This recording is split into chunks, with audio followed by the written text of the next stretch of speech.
Sa isang baryong napapaligiran ng malalawak na palayan at masukal na gubat, naninirahan si Pedro, isang dukhang magsasaka. Sa araw-araw, gumigising siya bago sumikat ang araw, bitbit ang lumang araro at kalabaw na payat. Sa init ng araw, balot ng pawis ang kanyang katawan. At sa gabi na may uuwi siya sa kanyang kubo na halos wala ng laman ang dingding at bubong. Hindi kanya ang lupang kanyang sinasaka. Iyon ay pagmamay-ari ng kilalang hasyenderong si Don Anselmo, isang taong sakim at walang awa.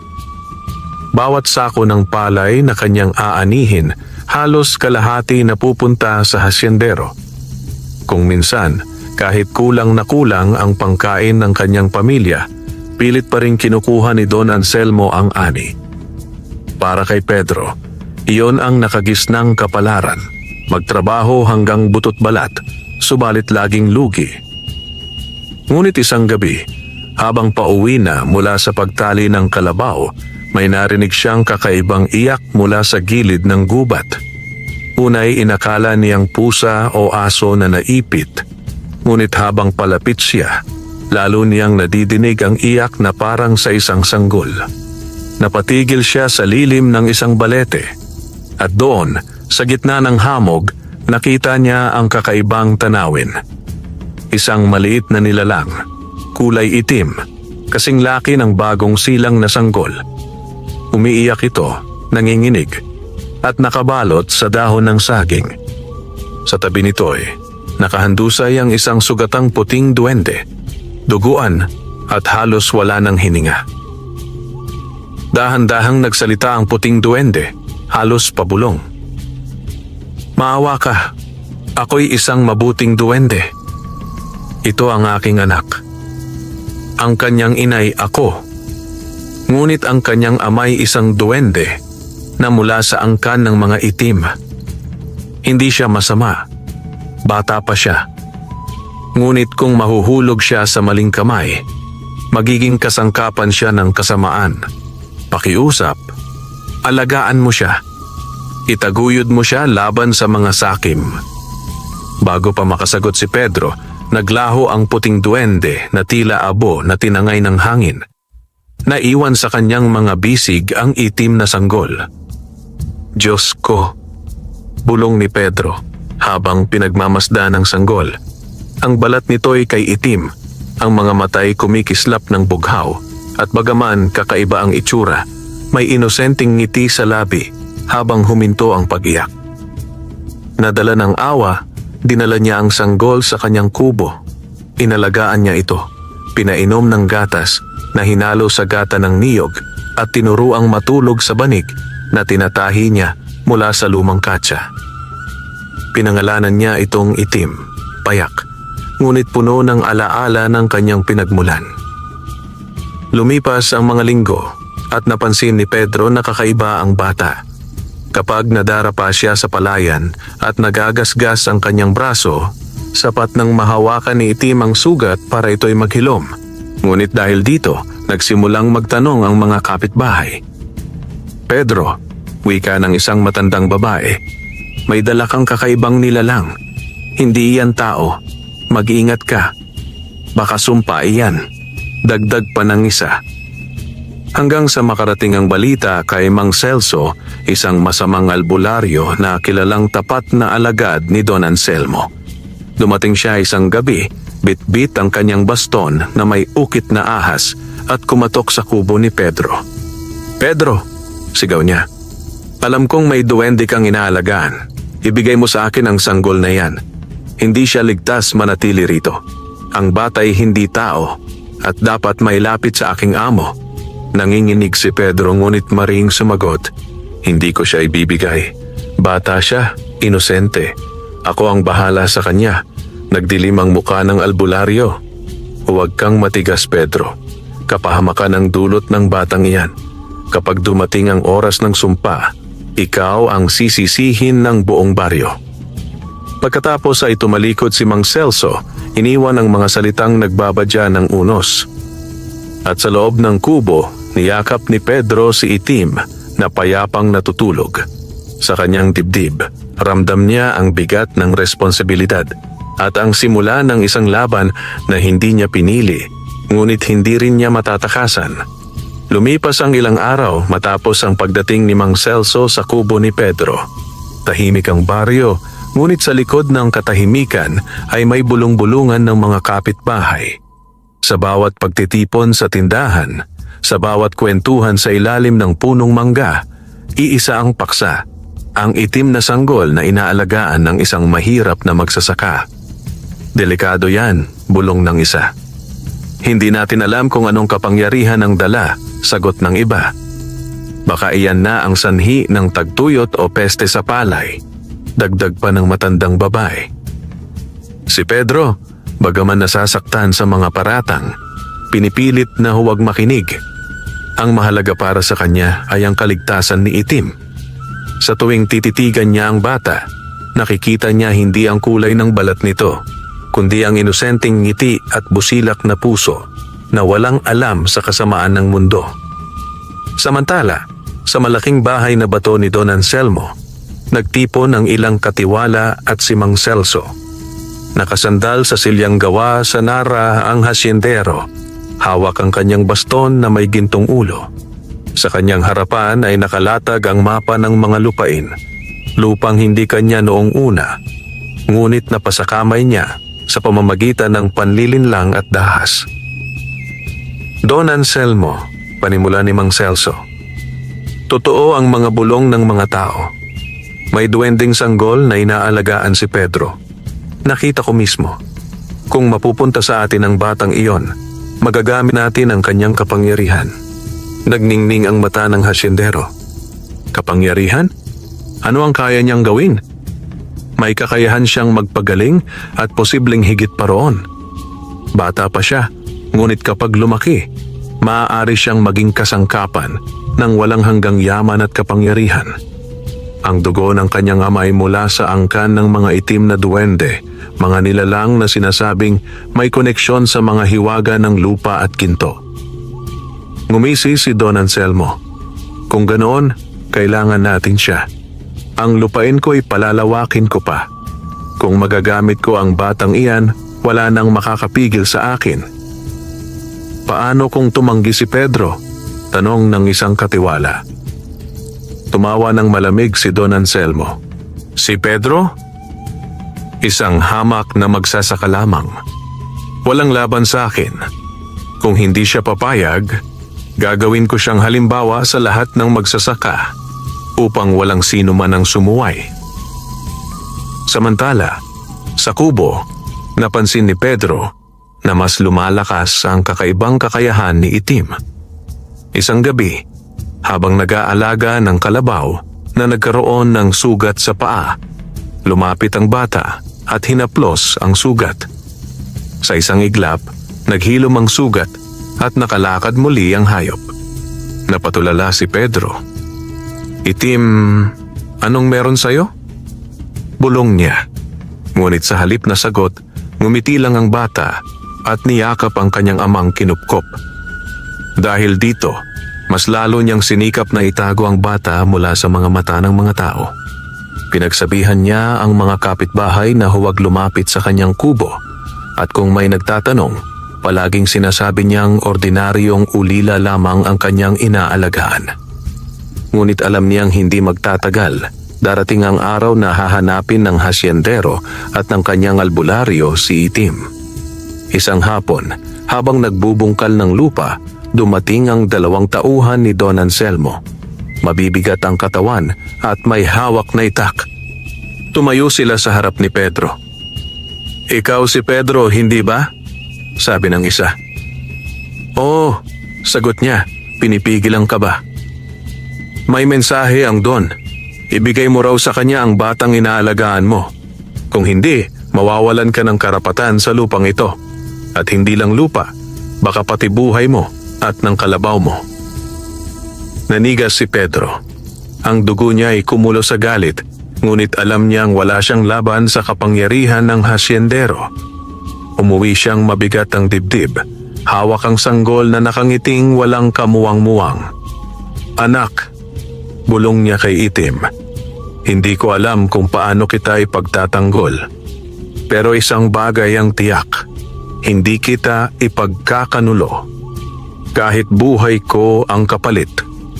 At sa dilim ng gabing iyon, habang humuhuni ang mga kuliglig at umiihip ang malamig na hangin mula sa gubat, nagsimula ang isang laban na hindi lamang tungkol sa lupa, kundi tungkol sa kinabukasan ng isang sanggol na kakaiba ang kapalaran.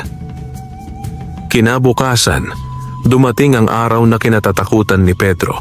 Habang abala siya sa pagsasaka, napansin niyang dumarating ang mga tauhan ni Don Anselmo. Kasunod si Mang Celso na hawak ang kanyang baston na may ukit ng ahas. 3 silang tauhan, lahat armado ng bolo at may matitigas na muka. "Pedro!" sigaw ni Mang Celso. "Hindi ka nakinig sa babala.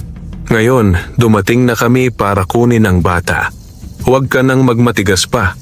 Kung ibibigay mo siya ng maayos, baka pagbigyan ka pa ni Don Anselmo na manatili sa lupang ito." Huminto si Pedro sa pagbubungkal ng lupa at tumayo, basang-basa ng pawis. Nanginginig ang kanyang dibdib, hindi sa takot, kundi sa galit. "Hindi niyo makukuha si Itim. Bata siya, walang ginagawang masama. Kung talagang mabuti kayong tao, bakit niyo siya gustong agawin?" Tumawa si Mang Celso, malamig at puno ng panlilibak. Pedro, napaka-inosente mo. Hindi mo ba alam kung anong kapangyarihan ang dala ng batang iyon? Ang dugo ng kanyang amay mula sa mga itim na duwende. Kapag tumanda siya, baka maging kasangkapan siya ng kadiliman. Ngunit kung nasa kamay namin siya, maaari naming kontrolin ang kapangyarihan niya at magagamit iyon para sa kapakinabangan ni Don Anselmo. "Kapakinabangan?" singal ni Pedro. "Ang ibig mong sabihin, kasakiman. Hindi ko hahayaang gawin ninyong alipin ang bata." Nagbigay ng senyas si Mang Celso at agad na sumugod ang mga tauhan. Hawak nila ang mga bolo, handang sa pilitang pasukin ang kubo ni Pedro kung saan naroroon si Itim. Ngunit humarang si Pedro, bitbit lamang ang isang matulis na itak na ginagamit niya sa pagtatanim ng tubo. "Kung gusto niyo siyang makuha, kailangan niyo munang dumaan sa akin," sigaw niya. Nagbanggaan ang bakal ng mga bolo at itak, at sa gitna ng palayan ay nagkaroon ng matinding engkwentro. Isa si Pedro laban sa 3, at bagaman hindi siya bihasa sa pakikipaglaban, dala niya ang tapang ng isang ama na nagtatanggol sa kanyang anak. Ngunit sa kabila ng kanyang tapang, tinamaan siya ng palo sa balikat at natumba sa putikan. Papalapit na ang isa sa mga tauhan, itinaas ang bolo upang ibagsak sa kanya. Sa loob ng kubo, nagising si Itim mula sa mahimbing na pagkakatulog. Tila naramdaman niya ang panganib na kinahaharap ni Pedro. Biglang kumislap ang kanyang mga mata ng bughaw at sa isang iglap tumayo siya kahit sanggol pa lamang. Lumabas siya sa pintuan ng kubo at sa kanyang maliit na tinig ay umiyak siya ng malakas. Ngunit ang iyak na iyon ay hindi ordinaryo. Kasabay nito'y umalon ang hangin at gumalaw ang lupa. Nayanig ang paligid at ang mga tauhan ni Don Anselmo ay natumba, nahulog sa putikan at nabitawan ang kanilang mga bolo. Napatigil si Mang Celso, nanlaki ang mata. "Diyos ko, totoo nga, taglay ng bata ang kapangyarihan ng mga itim na duwende." Nagpatuloy ang pag-iyak ni Itim at ang sugat sa balikat ni Pedro ay biglang naghilom para bang walang nangyari. Napatayo si Pedro, hindi makapaniwala. "Itim, ikaw ba ang gumawa nito?" Bulong niya habang nakatingin sa sanggol na nakatayo sa may pintuan. Nakatingin sa kanya na para bang may matandang karunungan sa kanyang mga mata. Dahil sa takot, umatras ang mga tauhan ni Don Anselmo. Isa-isa silang nagtakbuhan, iniwan si Mang Celso. Ngunit kahit ang albularyo'y hindi maitago ang pangamba. Alam niyang hindi pa lubos ang lakas ng bata, ngunit nakita niya ang kanyang potensyal. "Pedro!" sigaw ni Mang Celso. "Hindi mo alam ang pinapasok mo. Ang batang iyan, darating ang araw, hindi mo na siya makokontrol. At kapag nangyari iyon, ikaw ang unang mapapahamak. At tuluyan na siyang umalis, dala ang pangambang hindi pa natutupad ang kanilang balak. Niyakap ni Pedro si Itim na ngayoy huminto na sa pag-iyak at bumalik sa pagiging ordinaryong sanggol. Ngunit sa kanyang puso, ramdam niya ang bigat ng responsibilidad. Anak, bulong niya. Hindi ko alam kung anong kinabukasan ang naghihintay sa atin. Ngunit isang bagay ang tiyak, hinding-hindi kita ipapahamak. Kahit buong mundo pa ang kalabanin natin. At mula sa gabing iyon, nagpasya si Pedro na hindi lamang siya magiging isang magsasaka.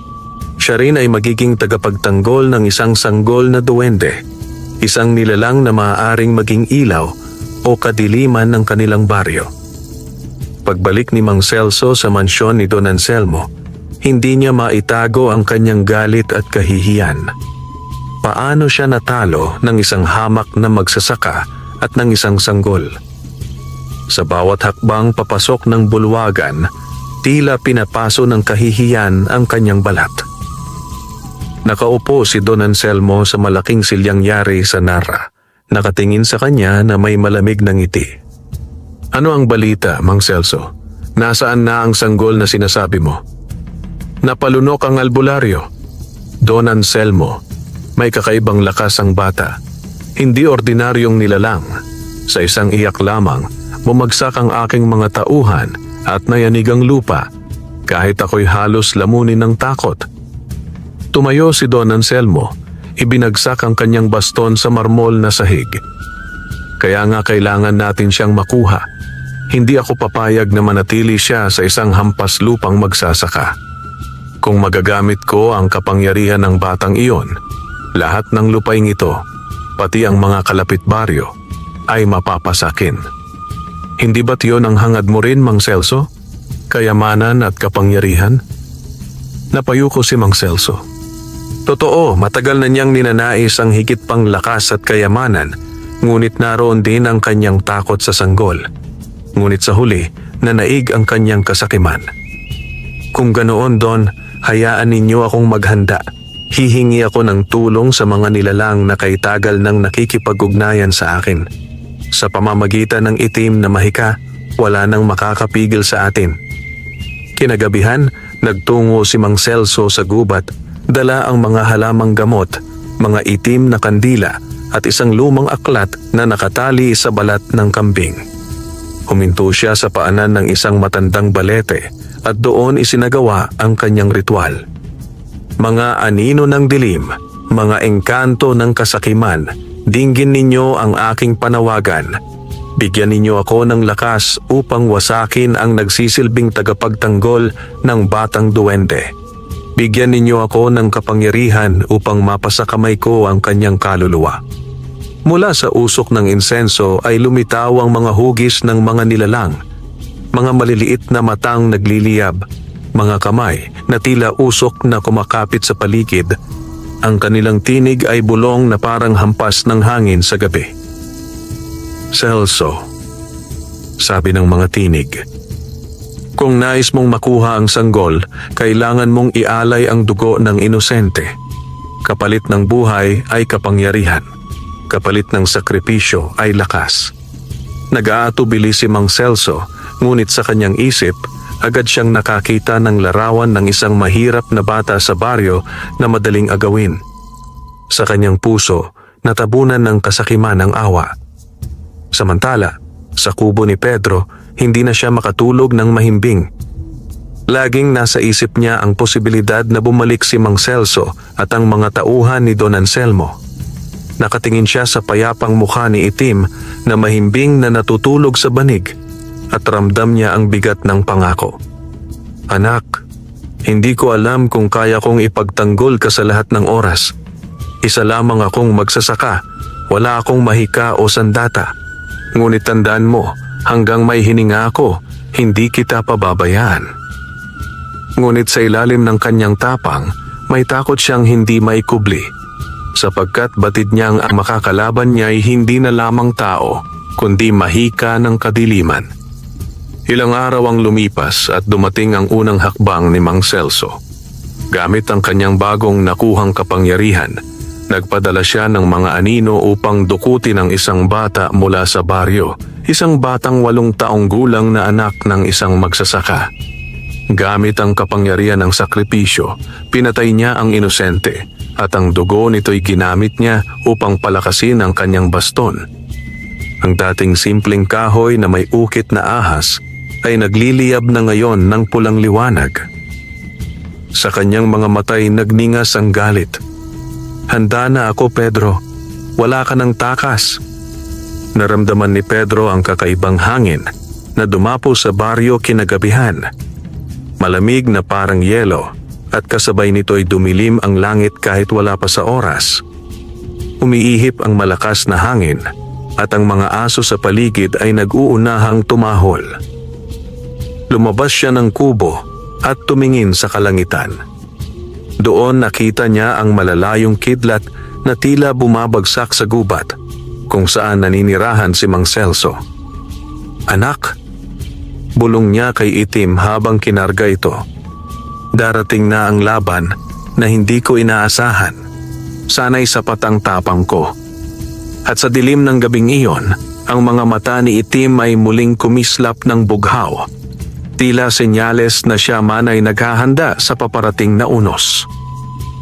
Muling sumikat ang araw sa baryo ng San Felipe, ngunit kakaiba ang liwanag na dala nito. Ang mga tao ay nakaramdam ng bigat sa hangin at tila may matang nagmamasid sa bawat sulok. Ang mga ibon ay hindi kumakanta at ang mga aso'y walang tigil sa pagtahol. Si Pedro, gising bago pa mag-umaga, ay hindi mapakali. Ang kanyang mga kamay ay nanginginig habang hinahasa ang kanyang lumang itak. Sa kanyang tabi, si Itim ay nakaupo sa banig, nakatitig sa kanya na parabang nauunawaan ang bigat ng kanyang nararamdaman. "Darating na siya, anak," bulong ni Pedro. "Hindi ko alam kung paano ko siya mapipigilan, pero isa lang ang tiyak, hindi kita ibibigay kahit kanino." Bandang tanghali, isang kakaibang aling-aw-ngaw ang dumating mula sa gubat. Ang mga puno'y tila napipilitang yumuko at mula sa dilim ay lumitaw si Mang Celso. Kasama niya ang 3 bagong alagad. Mga lalaking tila wala ng kaluluwa, mapuputla ang balat at nanlilisik ang mga mata. Hawak ng albularyo ang kanyang baston na ngayoy nagliliyab ng pulang liwanag. Sa bawat hakbang, nagiiwan ito ng bakas ng abo sa lupa. "Pedro!" sigaw niya, na ang tinig ay umuugong sa buong baryo. "Ibigay mo sa akin ang bata. Ngayon, hindi mo na ako mapipigilan. Ang lakas ng kadiliman ay nasa aking mga kamay. Kung hindi mo siya ibigay, dudurugin kita at lahat ng nagtatangkilik sa iyo." Lumabas si Pedro mula sa kanyang kubo. Hawak ang lumang itak, nanginginig ngunit matatag. "Hindi mo siya makukuha, Mang Celso. Bata siya, inosente. Ikaw ang tunay na salot ng baryo, hindi siya." Nagtaas ng kamay si Mang Celso at biglang lumitaw ang mga anino mula sa lupa. Tumakbo ang 3 alagad na parang mga hayop na uhaw sa dugo. Dala ang mga patalim. Sumugod sila kay Pedro. Sa kabila ng takot, hinarap sila ng magsasaka. Tumagaktak ang kanyang pawis habang bawat hampas ng itak ay nagtatama sa kanilang mga armas. Ngunit kakaiba ang mga ito. Hindi sila nasasaktan kahit tamaan, bagkus ay muling bumabangon. "Walang saysay ang paglaban mo, Pedro," sigaw ni Mang Celso habang nakataas ang baston. "Sila'y wala ng kaluluwa. Ang kanilang lakas ay akin at ang kanilang kamatayan ay wala ng halaga." Mula sa loob ng kubo, muling umiyak si Itim. Ngunit hindi iyon basta iyak. Ang kanyang tinig ay umalingaw-ngaw sa buong baryo at kasabay nito'y kumislap ang bughaw na liwanag mula sa kanyang katawan. Natumba ang mga alagad at kahit si Mang Celso'y napaatras, ang lupa'y nayanig at mula sa paligid ng kubo'y tumubo ang mga damong berde na tila hadlang sa mga nilalang ng dilim. Napatulala si Pedro, hawak ang kanyang anak. "Itim, ikaw na naman?" bulong niya, habang ang sugat sa kanyang braso ay muling naghilom sa isang iglap. Galit na galit si Mang Celso. Itinaas niya ang kanyang baston at mula rito'y lumabas ang apoy na kulay pula, naglalagablab na parang bibisita ng impyerno. Tinangkang lunurin ang kubo ni Pedro sa apoy, ngunit sa mismong pintuan ay bumangon ang bughaw na liwanag ni itim, lumilikha ng harang na parang kristal na hindi tinatablan ng apoy. "Hindi ka magtatagumpay, Celso!" sigaw ni Pedro. "Kahit anong lakas ng kadiliman, hindi mo matatalo ang isang pusong marunong magmahal." Ngunit ngumisi ang albularyo, malamig at puno ng pananakot. "Pedro, hindi pa ito ang katapusan. Babalik ako. At sa susunod, hindi lang bata ang kukunin ko, kundi pati buhay mo." At sa isang iglap, naglaho siya kasama ang kanyang mga alagad. Iniwan ang abo at malamig na hangin na tila halimuyak ng kamatayan. Lumuhod si Pedro sa tabi ng kubo, yakap si itim na ngayoy pagod na at muling nakatulog. Ang kanyang mga matay puno ng luha, hindi lamang dahil sa takot, kundi dahil sa bigat ng pangakong kanyang pinasan. "Anak," bulong niya, "ngayon ko lang naramdaman na hindi ako sapat. Ang kalaban natin ay hindi tao, kundi demonyo sa anyo ng albularyo. Ngunit makakaasa ka. Hahanap ako ng paraan para palakasin ang sarili ko. Hindi ko hahayaang madurog tayo." At sa gabing iyon, nakatanaw siya sa bituin, hawak ang kanyang anak at nagpanata na kahit dugo at pawis ang kapalit, ipaglalaban niya ang buhay at kinabukasan ni itim laban sa sakim na hasyendero at sa masamang albularyo. Matapos ang mabangis na engkwentro kay Mang Celso, nagkaroon ng malaking pangamba sa baryo ng San Felipe. Hindi man nakita ng lahat ang mismong labanan, ramdam ng mga magsasaka ang kakaibang pag-ikot ng hangin, ang bigat ng kalangitan, at ang kakaibang liwanag na nagmula sa kubo ni Pedro. Sa mga mata ng mga kapitbahay, naging mas misteryoso ang batang si itim.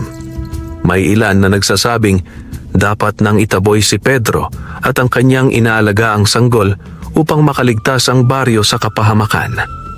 Ngunit may ilan ding nakaramdam ng awa sapagkat nakikita nilang walang ibang ginagawa si itim kundi ngumiti at magpakita ng inosenteng anyo. Si Pedro, bagaman pagod at sugatan, ay hindi natinag. Ngunit alam niyang hindi sapat ang kanyang tapang upang ipagtanggol ang sarili at ang bata.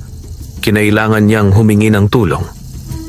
Isang umaga, nagtungo si Pedro sa bahay ng matandang si Kaapong, isa sa pinakakagalang-galang na nakatatanda sa baryo.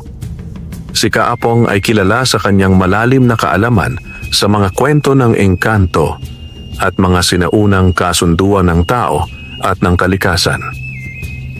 Pagdating ni Pedro, agad siyang sinalubong ng matanda. "Pedro," ani Kaapong, "alam ko na kung bakit ka narito. Ang sanggol na inaalagaan mo, hindi ordinaryo. Siya ay bunga ng isang pag-iibigan na matagal nang ipinagbabawal." Napatitig si Pedro, naguguluhan. "Ano pong ibig ninyong sabihin?" Umupo si Kaapong sa bangko, sinindihan ang kanyang tabako at nagsimulang magkwento. Matagal na panahon na ang nakalipas, bago pa man dumating ang mga Kastila, may dalawang uri ng duwende na nakatira sa ating mga lupain. Ang mga puti, mapagkalinga at tagapangalaga ng lupa at halaman. At ang mga itim, mga tagapagbantay ng yaman sa ilalim ng lupa, ngunit madalas na tinataguriang masuwayin at mapanganib. Ngunit sa kabila ng pagkakaibang ito, may mga pagkakataong nagtatagpo ang kanilang puso. Humigop siya ng usok bago nagpatuloy. "Ang sanggol na hawak mo ay anak ng ganoong pag-iibigan. Ang kanyang ina ay isang puting duwende na nagmula sa angkan ng mga mapagkalinga at ang kanyang amay isang itim na duwende na nagtataglay ng kapangyarihang kumukonekta sa yaman ng kalikasan. Bihira ang ganito, Pedro. At sa tuwing may ipinapanganak na ganyan, sila'y nagiging sentro ng labanan sapagkat maaari silang magdala ng balanse o pagkawasak. Kung tama ang aking hinala, dagdag ni Kaapong, ang batang si Itim ay may kakayahang pumili. Maaari niyang isara ang kapangyarihan ng mga sakim o maaari niyang buksan ito at bigyan ng walang hanggang lakas ang mga gaya ni Don Anselmo. Kaya't hindi kataka-taka na gusto nila siyang agawin. Napatungo si Pedro. Ngunit paano ko siya ipagtatanggol? Isa lamang akong magsasaka. Wala akong mahika. Wala akong armas na kasing lakas ng kanila. Ngumiti si Kaapong. Inabot ang isang maliit na sisidlan ng langis at isang lumang rosaryo na yari sa kahoy ng balete. Pedro, hindi mo kailangang maging albularyo o mangkukulam para makalaban. Ang kailangan mo ay pananampalataya at paninindigan. Itong langis na ito ay pinagpala sa ilalim ng buwan, makatutulong laban sa mga anino. At ang rosaryong ito, galing pa sa aking mga ninuno, simbolo ng paninindigan na ang kabutihan ay laging mananaig kung hindi ka susuko. Tinanggap ito ni Pedro at napaluha. Kaapong, hindi ko alam kung kaya ko, pero gagawin ko ang lahat para kay Itim. Samantala, kumalat ang balitang muling nakaligtas si Pedro laban kay Mang Celso. Nakarating ito sa mismong tainga ni Don Anselmo na lalo pang nag-alab sa galit. Sa loob ng kanyang mansyon, binasag niya ang basong hawak at sumigaw. Isang hampas lupang magsasaka ang humahad lang sa akin? Hindi ako papayag. Celso, gawin mo ang lahat. Kung kailangan mong sunugin ang buong baryo, gawin mo. Ang mahalaga, mapasakamay natin ang bata. Ngumisi si Mang Celso, hawak ang bastong may pulang liwanag. Kung ganoon, Don, panahon na upang gamitin ang aking pinakamalakas na sumpa. Pag-uwi ni Pedro sa kanyang kubo, nadatnan niya si Itim na nakangiti, nakikipaglaro sa isang paru-parong asul. Sa sandaling iyon, kahit may unos na parating, nakaramdam siya ng katahimikan. Anak, bulong niya, kahit saan tayo dalhin ng kapalaran, hindi kita iiwan. Hindi kita ipapasa sa kamay ng mga sakim. Ngunit sa kanyang puso, batid niyang mas mabigat na laban ang paparating. At kailangan niyang maging higit pa sa isang magsasaka upang malampasan ito. Muling dumilim ang kalangitan sa baryo ng San Felipe kahit hindi pa oras ng paglubog ng araw. Ang mga ulap ay nag-ipon at ang hangin ay tila may dalang bulong ng mga kaluluwang nagdaramdam. Ang mga magsasakay nagsitakbo pa uwi. Isinara ang mga bintana at pintuan ng kanilang mga kubo sapagkat alam nilang may kakaibang panganib na parating. Sa gitna ng kagubatan, nakatayo si Mang Celso, nakapalibot sa kanya ang 3 alagad na walang kaluluwa. Sa kanyang harapan, nakalatag ang mga itim na kandila at isang malaking palanggana na puno ng pulang likido, dugo ng mga hayop at ng batang kanyang isinakripisyo noong nakaraan. Hawak niya ang kanyang baston na patuloy na naglalagablab ng pulang liwanag. Ngumisi siya at nagsimulang bumigkas ng mga orasyon. Sa ngalan ng dilim at ng mga aninong tagapangalaga, isinusumpa ko ang baryong ito. Madilim na apoy, bumalot ka sa kanilang mga tahanan. Mga anino, lamunin ninyo ang kanilang ani. At ang sino mang tumutol, kitlin ang kanilang hininga. Mula sa kanyang mga salita, biglang kumalat ang alon ng kadiliman patungo sa baryo. Ang mga bubong ng kubo'y nagsimulang masunog kahit walang apoy, at ang mga palay sa bukid ay natuyo at nagkakulay abo. Ang mga batay nagsisigaw at ang mga matatanday na nalangin sa Diyos, umaasang may milagro na darating. Naramdaman ni Pedro ang bigat ng hangin habang nasa loob ng kanyang kubo. Si Itim, na nooy nakaupo sa banig, ay biglang tumigil sa paglalaro at tumingin sa kanya. Ang mga mata ng bata ay kumislap ng bughaw senyales na nararamdaman din niya ang panganib.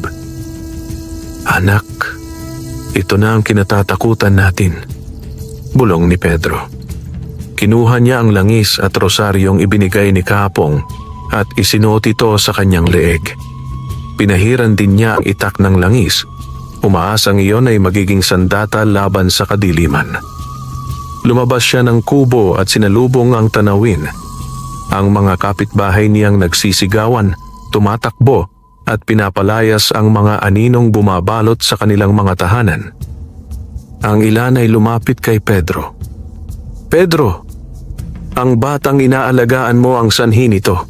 Isuko mo na siya bago tayo tuluyang mamatay," sigaw ng isa. Ngunit mariing umiling si Pedro. Hindi siya ang sanhi. Siya lamang ang tanging makakapigil sa sumpang ito. Kung susuko ko siya, mas lalo tayong mawawasak. Sa dulo ng palayan, lumitaw si Mang Celso, nakataas ang kanyang baston. "Pedro!"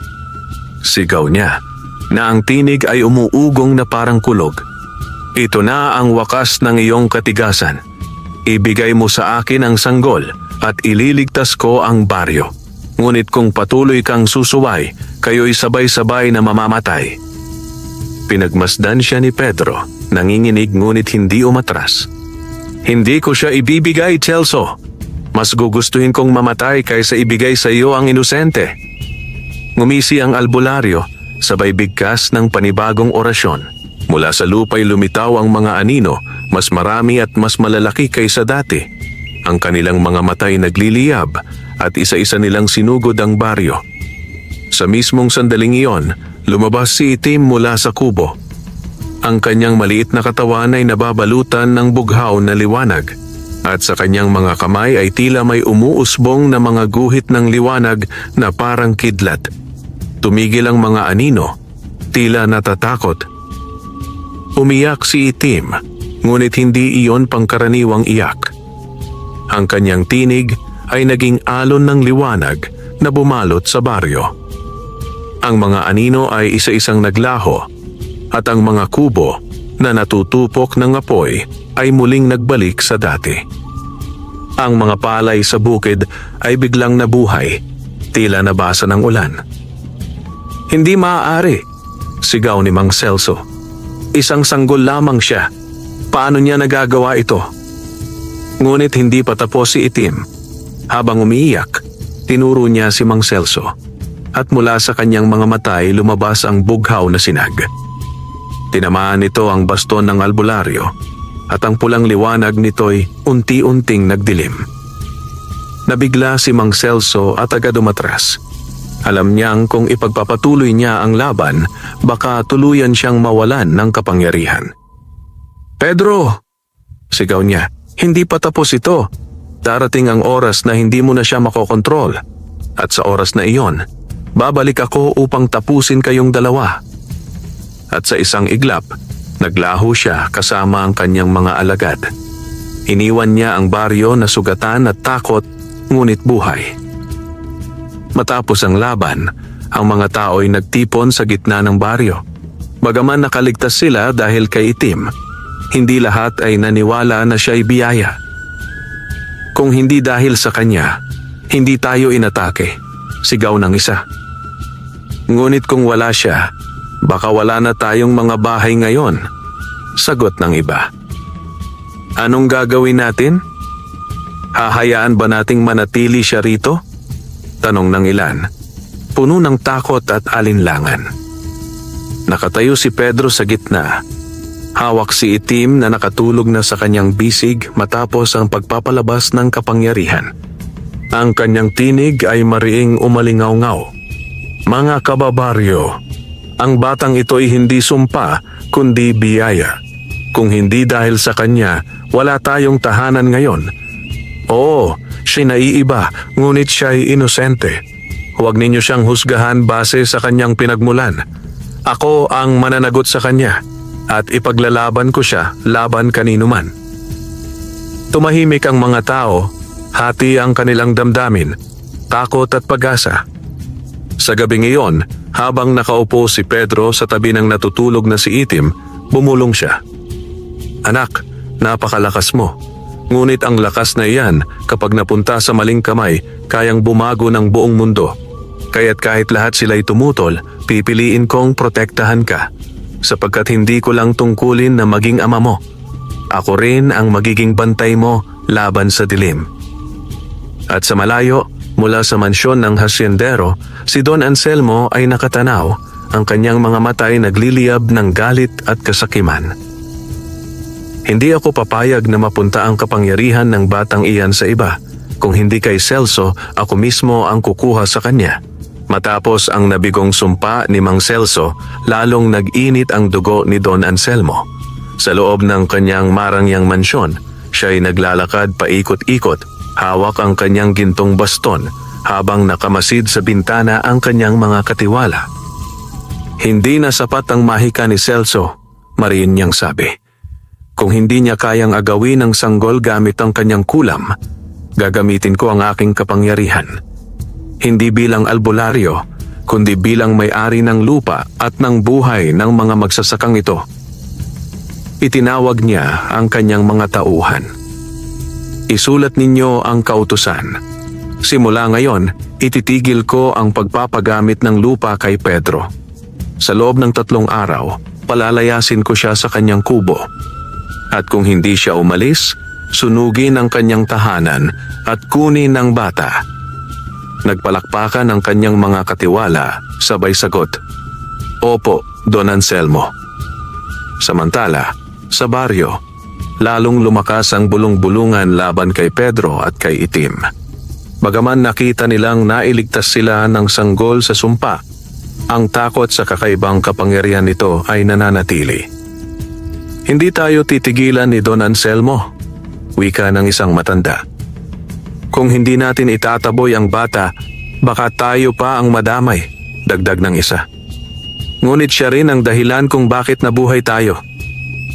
Singit naman ni Kaapong na nagtatanggol kay Pedro. Kung wala siya, sana'y abo na ang lahat ng ating ani at mga tahanan. Ngunit ang takot ay mas malakas kaysa sa pag-asa.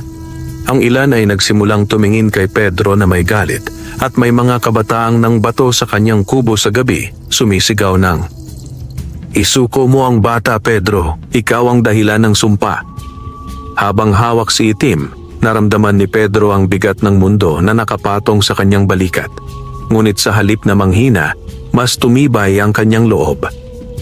Anak, bulong niya, kahit sila'y tumalikod sa atin, hindi kita iiwan. Ang tunay na lakas ng tao ay hindi nasusukat sa dami ng kanyang kakampi, kundi sa katatagan ng kanyang paninindigan. Lumapit siya kay Kaapong upang humingi ng payo. Kaapong, hindi na mahika ang gagamitin nila.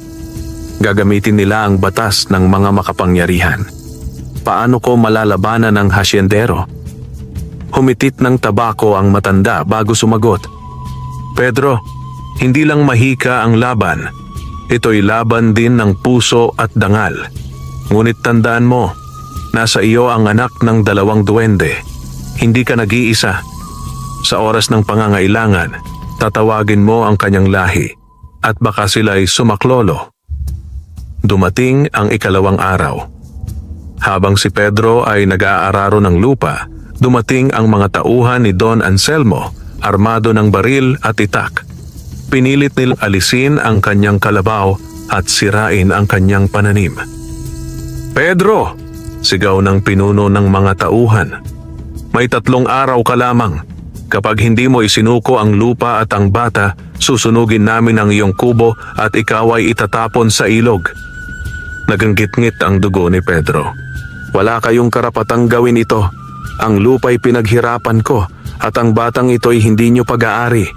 Nagpambuno sila, 3 laban sa 1, ngunit hindi umurong si Pedro.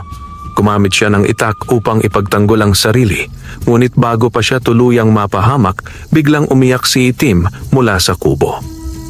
Muling kumislap ang bughaw na liwanag at ang mga tauhan ay natumba. Hawak ang kanilang mga dibdib na tila nasakal ng hangin.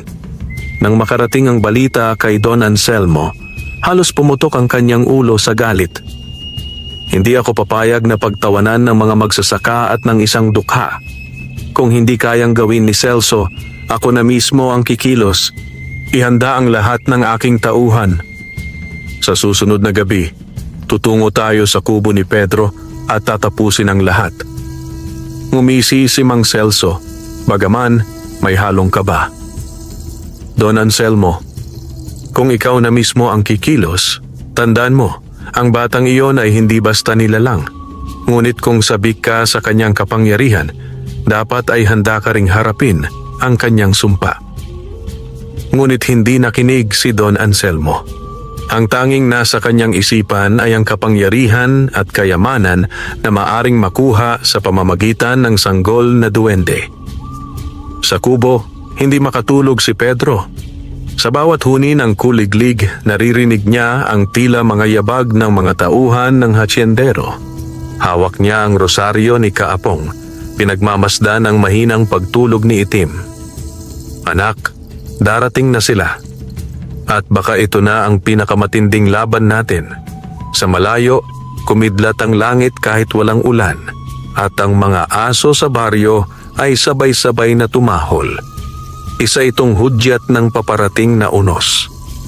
At sa gabing iyon, nagsimula ang pagmartsa ng mga tauhan ni Don Anselmo. Dala ang apoy, armas at kasakiman upang wakasan si Pedro at ang kanyang pinoprotektahang sanggol. Dumating ang gabi ng pagsalakay. Ang buong baryo ng San Felipe ay nababalot ng takot. Mula sa mansyon ni Don Anselmo, lumusong ang 12 ng tauhan na may dalang sulo, baril at mga itak. Sa unahan, nakasakay sa kabayo ang hasyendero mismo. Suot ang kanyang makintab na sombrero at hawak ang gintong baston na kumikislap sa ilalim ng buwan. Sa kanyang tabi, naglalakad si Mang Celso, ang albularyo, hawak ang bastong naglalagablab ng pulang liwanag. Ngayong gabi, sigaw ni Don Anselmo, tatapusin na natin ang isang dukhang magsasaka na naglalakas loob na suwayin ako. Ang batang duwende ay magiging akin at sa kanyang kapangyarihan ay palalawakin ko ang aking kaharian. Nagpalakpakan ang kanyang mga tauhan at sabay-sabay silang tumungo sa kubo ni Pedro. Sa loob ng kubo, tahimik na nagdarasal si Pedro habang yakap si Itim. Ang kanyang mga kamay ay nanginginig, ngunit sa kanyang puso'y may tibay na hindi na matitinag. Sa kanyang tabi, naroon si Kaapong, dala ang isang supot ng asin, bawang, at ilang dahon ng halamang ginagamit sa pagtaboy ng masasamang espiritu. Pedro, wika ni Kaapong, hindi ka nag-iisa. Ang laban na ito'y laban din ng buong baryo. Kung makuha nila ang bata, hindi lang ikaw ang mawawala, kundi ang kinabukasan ng ating lupain. Napalunok si Pedro. Kaapong, salamat. Pero alam kong hindi lahat ng kapitbahay natin ay nasa panig ko. Umiling ang matanda. Ang mga tao'y madalas bulag sa takot. Ngunit sa huli, kabutihan ang mananaig. Panindigan mo ang iyong pangako sa sanggol na ito. Dumating ang mga tauhan ng hasyendero at agad pinaligiran ang kubo ni Pedro. Sinindihan nila ang mga sulo at sumigaw, "Pedro, lumabas ka riyan at isuko ang bata. Kung hindi, susunugin namin ang kubo mo kasama ka at ang sanggol." Lumabas si Pedro, hawak ang lumang itak at humarap sa kanila. "Hindi niyo siya makukuha. Bata siya, walang kasalanan. Kung gusto niyo ng laban, ako ang harapin ninyo." Tumawa si Don Anselmo mula sa kanyang kabayo. "Pedro, napakatigas ng ulo mo. Tingnan natin kung hanggang saan ang iyong tapang." Nagbigay siya ng senyas at agad sumugod ang kanyang mga tauhan. Nagbanggaan ang mga sandata. Isa laban sa marami, si Pedro ay nakipaglaban ng buong lakas gamit ang kanyang itak at ang langis na ibinigay ni Kaapong. Ang bawat hampas ay tumatama, ngunit napakarami ng kalaban. Ang kanyang katawan ay sugatan, ang kanyang mga damit ay nabahiran ng dugo. "Pedro!" sigaw ni Kaapong. habang itinapon ang asin sa paligid upang hadlangan ang mga anino ni Mang Celso. "Huwag kang bibigay." Ngunit si Don Anselmo mismo ay bumaba sa kanyang kabayo, hawak ang gintong baston. Sa isang hampas lamang, tinamaan si Pedro at natumba siya sa putikan. "Ngayon," wika ni Don Anselmo, "isuko mo ang bata o tatapusin kita." Biglang nagising si Itim sa loob ng kubo. Ang kanyang mga mata ay kumislap ng bughaw na pagdalawang bituin. Lumabas siya, nakatayo sa pintuan at tumitig kay Don Anselmo. Sa isang iglap, kumalat ang bughaw na liwanag mula sa katawan ng sanggol, bumalot sa buong paligid. Ang mga tauhan ng hasyendero ay natumba, hawak ang kanilang mga ulo, tila nabaliw sa liwanag. Ang mga suloy namatay at ang gabi nabalutan ng kakaibang ningning. Ngunit si Don Anselmo ay hindi natakot. Sa halip, itinaas niya ang kanyang baston at sumigaw, "Kung may kapangyarihan ka, bata, akin ka na ngayon." Sa kanyang mga salita, sinubukan niyang higupin ang bughaw na liwanag ni Itim papunta sa kanyang baston. Unti-unting nanghina ang sanggol at napasigaw ito ng matindi. "Pedro," sigaw ni Kapong, "huwag mong hayaan, protektahan mo siya." Sa kabila ng sugat, bumangon si Pedro. Tumakbo siya at hinampas si Don Anselmo ng kanyang itak. Tumama ito sa balikat ng hasyendero at sa sakit ay nabitawan niya ang baston. Ang bughaw na liwanag ni Itim ay bumalik sa kanyang katawan at muling kumislap ng mas maliwanag kaysa dati.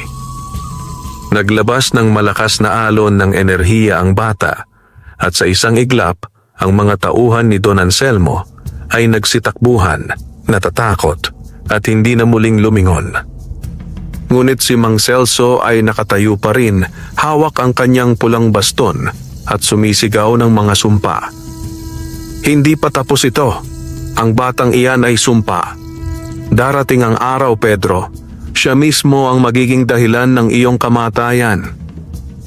Nang bumalik ang katahimikan, napaluhod si Pedro, halos mawalan ng malay dahil sa dami ng sugat. Lumapit si Kaapong upang tulungan siya. Ngunit si Itim mismo ay gumapang papunta sa kanyang amang kinupkop. Hinaplos niya ang sugat ni Pedro at sa isang iglap, ito'y naghilom. "Anak," bulong ni Pedro, nangingilid ang luha. "Kung hindi dahil sa'yo, matagal na akong patay. Ngunit kahit ako'y handang mamatay, hindi ko hahayaang makuha kanila." At sa malayo, si Don Anselmo ay muling bumangon. Hawak ang kanyang balikat, nagngangalit ang mga mata. Hindi pa ito ang wakas. Sa susunod, hindi lang kayamanan at kapangyarihan ang nakataya, kundi ang mismong buhay ng lahat ng nakatira sa baryong ito. Mabigat ang hangin sa buong baryo ng San Felipe kinabukasan. Ang mga tao'y hindi makatulog sa takot dahil alam nilang hindi pa tapos ang laban. Si Don Anselmo, sugatan at galit, ay hindi basta-basta tatalikod sa pagkatalo. At si Mang Celso, bagaman nanghihina, ay patuloy na bumubulong ng mga sumpa at orasyon sa kanyang madidilim na aklat. Sa gitna ng lahat ng ito, si Pedro ay nakaupo sa harap ng kanyang kubo, hawak ang itak na puno ng hiwa at gasgas, habang si Itim ay mahimbing na natutulog. Si Kaapong na may nakabantay, hawak ang rosaryong kahoy at supot ng asin. "Pedro," sabi ng matanda, "ngayong gabi darating na ang huling sagupaan. Kapag hindi natin napigilan sina Don Anselmo at Celso, mauubos ang buong baryo." Napalunok si Pedro. "Handa akong ibuwis ang lahat, Kaapong. Pero paano kung tama si Celso? Paano kung si Itim mismo ang magdala ng kapahamakan?" Umiling ang matanda. Walang nilalang na isinilang na masama. Ang kasamaan ay nagmumula sa maling landas na pipiliin. Ikaw ang kanyang gabay. Hanggat pinipili mong mahalin at ipagtanggol siya, doon siya mananatili sa panig ng kabutihan. Pagsapit ng hating gabi, dumagundong ang lupa.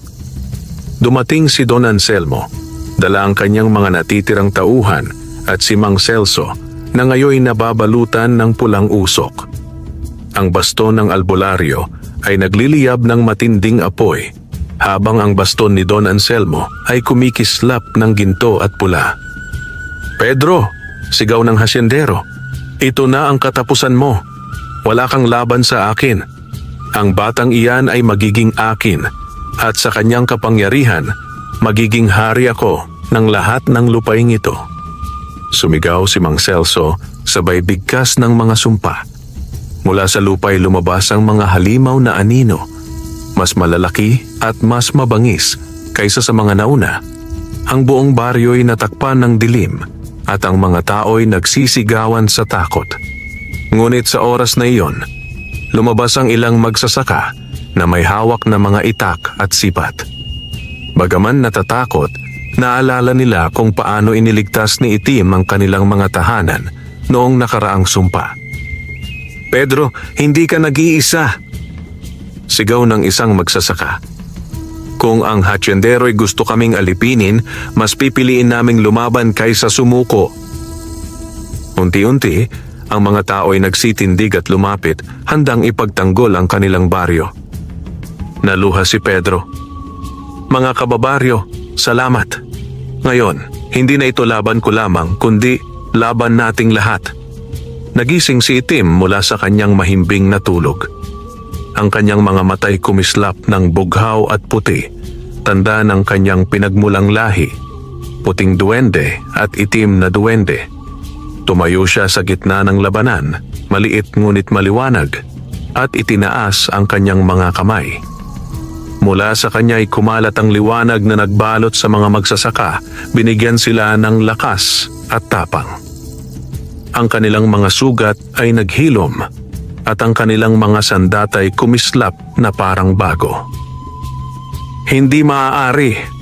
sigaw ni Mang Celso, sabay bagsak ng kanyang baston sa lupa. Lumabas ang pulang apoy, ngunit agad itong nilamon ng bughaw na liwanag ni Itim. Sumugod si Don Anselmo, hawak ang kanyang gintong baston. Tinangka niyang higupin ang kapangyarihan ng sanggol, ngunit sa halip, ang baston niya ay sumabog at ang kanyang katawan ay nabalot ng apoy.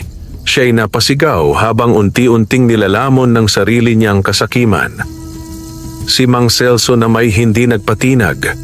Lumapit siya kay Itim, sabay sigaw ng kanyang huling sumpa. "Kung hindi ka mapupunta sa amin, mas mabuting mamatay ka na, bata." Ngunit bago pa niya maipalo ang kanyang baston, sumugod si Pedro at tinamaan siya ng itak sa balikat. Napasigaw ang albularyo at bumagsak sa lupa. Doon, si Kaapong ay nagbuhos ng asin at langis sa kanyang katawan, at sa isang iglap, ang pulang usok na bumabalot sa kanya ay naglaho. "Hindi!" sigaw ni Mang Celso, bago tuluyang naging abo at tinangay ng hangin. Nang mawala ang dilim, muling sumikat ang buwan. Ang mga tao'y napaupo sa pagod, ngunit ligtas. Si Don Anselmo ay hindi na muling nakita.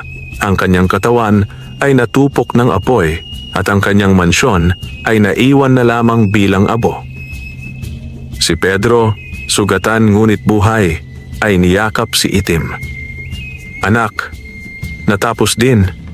Hindi ko alam kung anong hinaharap ang naghihintay sa iyo, ngunit alam ko, hindi mo kailangang maging sumpa. Ikaw ang magiging pag-asa ng baryo." Lumapit ang mga magsasaka at nagbigay galang. Ang ilan na dati may pagdududa ay napaiyak. "Pedro, patawarin mo kami. Ang batay hindi sumpa, kundi biyaya.